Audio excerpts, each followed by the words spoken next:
എല്ലാവർക്കും നമസ്കാരം. സൗന്ദര്യലഹരി പഠനം 51-ാം ദിവസം. ഓം ശ്രീ മഹാദേവിയേ നമ. ശ്രീ മഹാത്രിപുരസുന്ദരിയേ നമ. ഓം ആദിപരാശക്തിയേ നമ. സൗന്ദര്യലഹരി ശ്ലോകം 51. ശിവേ ശൃംഗാരാർദ്ര തദിതരജനെ കുൽസനപര സരോഷ ഗംഗായാം ഗിരിശചരിതേ വിസ്മയവതി ഹരാഹിഭ്യോ പീത സരസിരുഹ സൗഭാഗ്യജനനി സഹീഷു സ്മേരാ തേ മൈ ജനനി ദൃഷ്ടി സകരുണ.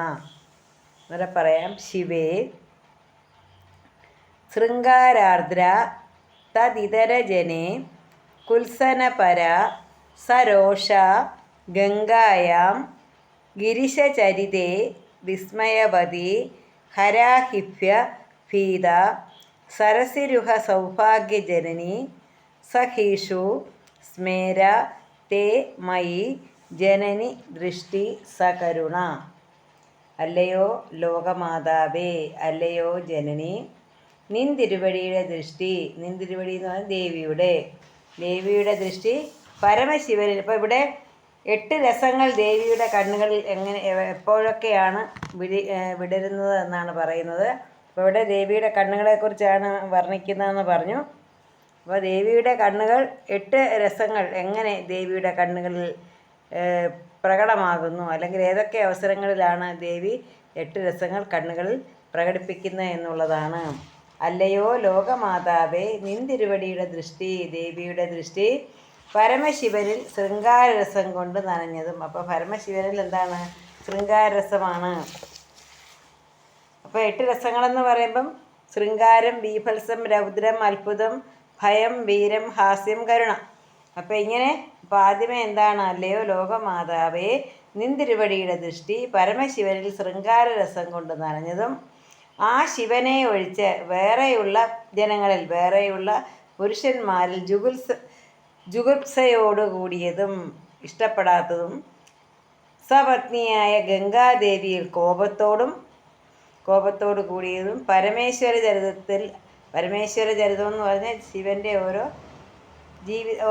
ശിവൻ ചെയ്യുന്ന ഓരോരോ വീരകൃത്യങ്ങൾ ആശ്ചര്യത്തോടു കൂടിയതും ശിവഭൂഷണ സർപ്പങ്ങളിൽ നിന്ന് ഭയരസത്തോടു കൂടിയതും ചെന്താമരപ്പൂവിൻ്റെ സൗന്ദര്യത്തെ ജനിപ്പിക്കുന്നതും സഖികളിൽ വികാസമുള്ളതും എങ്കൽ കരുണാരസത്തോടു കൂടിയതും ആകുന്നു. ഇപ്പോൾ ജഗന്മാതാവിൻ്റെ ദൃഷ്ടി, ജഗന്മാതാവെന്ന് വെച്ചാൽ ദേവി, ജഗന്മാതാവിൻ്റെ ദൃഷ്ടി ശൃംഗാരം, ബീഭത്സം, രൗദ്രം, അത്ഭുതം, ഭയം, വീരം, ഹാസ്യം, കരുണം ഇങ്ങനെയുള്ള 8 രസങ്ങളോട് കൂടിയതാകുന്നു. അതായത് രമണനായ സദാശിവനിൽ ശൃംഗാരവും പരപുരുഷരിൽ ബീഭത്സവും ഗംഗാദേവിയിൽ കോപവും ത്രിപുരദഹനാദി ശിവചരിത്രത്തിൽ അത്ഭുതവും ശിവാഭരണ സർപ്പങ്ങളിൽ ഭയവും ചെന്താമരപ്പൂവിൻ്റെ സൗഭാഗ്യത്തെ ജനിപ്പിക്കുന്നത് എന്ന് പറഞ്ഞുകൊണ്ട് വീരരസവും സഖികളിൽ ഹാസ്യരസവും ദേവീ പാതാരവിന്ദ ഭക്തനായ എന്നിൽ കരുണയും ഇങ്ങനെ 8 വിഷയങ്ങളിലായി 8 രസങ്ങളെ പ്രകടിപ്പിക്കുന്നു. അപ്പം ഇവിടെ ദേവിയുടെ കണ്ണുകൾ 8 രസങ്ങളാണ് ആ കണ്ണുകളിൽ പ്രകടമാക്കുന്നത്. ആദ്യമേ എന്താണ്? ശൃംഗാരം എങ്ങനെയാണ്? പരമശിവനിലെ ശൃംഗാരരസം കൊണ്ടാണ് നോക്കുന്നത്. മറ്റ് ശിവനൊഴിച്ചുള്ള മറ്റ് ജനങ്ങളിലോ ജുഗുപ്സ, ഇഷ്ടപ്പെടാത്ത രീതിയിലാണ് നോക്കുന്നത്. സപത്നിയായ ഗംഗാദേവിയിൽ, സപത്നി എന്ന് വെച്ചാൽ ഭഗവാന്റെ ശിരസിലാണ് ഗംഗാദേവി ഉള്ളത്. ആ ഗംഗാദേവിയോട് ഭഗവാൻ കൂടുതൽ സ്നേഹം വല്ലതും കാണിച്ച് കാണുമോ എന്നുള്ള ചിന്തയിൽ കോപത്തോടു കൂടിയതും രൗദ്രത്തോടു കൂടിയതും പരമേശ്വര ചരിതത്തിൽ ആശ്ചര്യത്തോടു കൂടിയതും. ഇപ്പം പരമേശ്വര ചരിതം ശിവൻ്റെ ചരിത്രമെല്ലാം ശിവൻ ചെയ്യുന്ന എല്ലാ വീരകൃത്യങ്ങളും കേട്ട് എന്താണ്? ആശ്ചര്യത്തോടു കൂടിയതും ശിവഭൂഷണ സർപ്പങ്ങളിൽ നിന്ന് ഭയരസവും. ഇപ്പം ശിവൻ്റെ ആഭരണം എന്താണ്? സർപ്പമാണ്. അതിൽ നിന്നും ഭയരസത്തോടു കൂടിയതും ചെന്താമരപ്പൂവിൻ്റെ സൗന്ദര്യത്തെ ജനിപ്പിക്കുന്നതും സഖികളിൽ വികാസമുള്ളതും എങ്കിൽ കരുണാരസത്തോടു കൂടിയതും ആകുന്നു. അപ്പോൾ ഇവിടെ ജഗത് മാതാവിൻ്റെ ദൃഷ്ടി ശൃംഗാര ബീഭത്സ രൗദ്ര അത്ഭുത ഭയ വീര ഹാസ്യ കരുണാരൂപങ്ങളായ 8 രസങ്ങളോട് കൂടിയതാകുന്നു. ഒന്നുകൂടെ പറഞ്ഞാൽ, രമണനായ സദാശിവനിൽ ശൃംഗാരവും പരപുരുഷരിൽ ബീഭത്സവും ഗംഗാദേവിയിൽ കോപവും ത്രിപുര ദഹനാദി ശിവചരിത്രത്തിൽ, അപ്പോൾ ത്രിപുര ദഹനമൊക്കെ ശിവൻ്റെ തൃക്കണ്ണുകൾ കൊണ്ട് ഉള്ള ആ ദഹനം, അതായത് ശിവചരിത്രത്തിൽ അത്ഭുതം, ശിവാഭരണ സർപ്പങ്ങളിൽ ഭയം, ചെന്താമരപ്പൂവിൻ്റെ സൗഭാഗ്യത്തെ ജനിക്കുന്നു എന്ന് പറഞ്ഞതുകൊണ്ട് വീരരസം, സഖികളിൽ ഹാസ്യരസവും. ഇപ്പം സഖികൾ ദേവിയുടെ സഖിമാർ തമ്മിൽ തമാശ പറഞ്ഞും ഒക്കെ ചിരിച്ചും പുഞ്ചിരിച്ചും ഒക്കെ ഇരിക്കുന്നതാണ് ഹാസ്യരസം.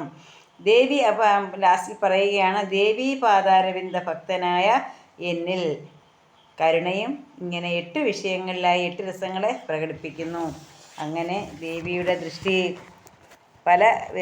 പലതരത്തിലാണ്. ദേവിയുടെ ദൃഷ്ടി ഈ എന്താ പറയുന്നത്, 8 രസങ്ങളിൽ 9 രസങ്ങളാണ്. അത് 8 രസങ്ങൾ 9 രസങ്ങൾ എന്ന് പറഞ്ഞാൽ ശാന്ത സ്വഭാവമാണ്. നവരസങ്ങൾ ദേവി എന്ന് പറയുന്നത് ശാന്ത സ്വഭാവയാണ്. ആ ശാന്ത സ്വഭാവം ഇവിടെ പറഞ്ഞിട്ടില്ല, ബാക്കിയുള്ള 8 രസങ്ങളും പറഞ്ഞിട്ടുണ്ട്. ശിവേ ശൃംഗാരാർദ്ര തദിതരജനേ കുൽസനപരാസരോഷ ഗംഗായാം ഗിരിശചരിതേ വിസ്മയവതി ഹരാഹിഭ്യ പീത സരസീരുഹ സൗഭാഗ്യജനനി സഖീഷു സ്മേര തേ മയി ജനനി ദൃഷ്ടി സകരുണ. എല്ലാവർക്കും ദേവിയുടെ അനുഗ്രഹം ഉണ്ടാകട്ടെ എന്ന് പ്രാർത്ഥിച്ചുകൊണ്ട് നിർത്തുന്നു. നന്ദി.